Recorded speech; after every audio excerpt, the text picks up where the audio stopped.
Former Libertarian Party presidential candidate Gary Johnson says he wants to end the two-party stranglehold and drop the hammer on the Commission on Presidential Debates. That is why we are here in front of the Supreme Court of the United States, where Johnson and others are petitioning the court to hear their case against the Commission. Their argument? It violates antitrust laws and the First Amendment. We who believe in freedom cannot rest until it comes. Freedom brought about by inclusion. The nation's third parties champion that message to earn a spot on the presidential debate stage. Open up the process so that it includes libertarians, Greens, and independents. The leaders of the Libertarian and Green Party convened at the United States Supreme Court to announce their petition to urge the justices to hear their so-called fair debates lawsuit against the Commission on Presidential Debates. Regardless of political party, this will improve politics in America. Gary Johnson and Jill Stein filed the lawsuit in federal court in September 2014, claiming the commission is violating the First Amendment by limiting their free speech. The Presidential Debate Commission is really at the heart of why it's rigged.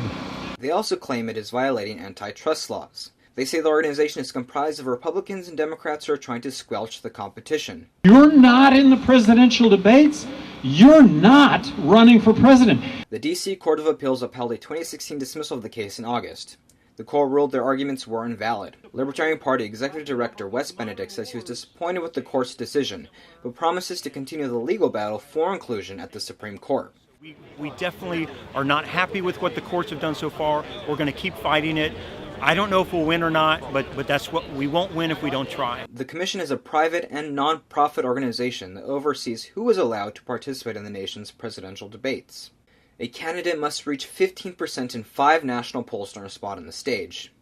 The commission says on its website that saturating the debates would jeopardize voter education. Johnson, however, claims the commission is doing just that by setting an arbitrary rule, which he blames for his failure to win the White House and for the country's divisions. But when you have a system like it is, both Democrats and Republicans have to kowtow to the extremes on both ends of their party. They are currently hosting an online fundraiser to pay for the legal expenses.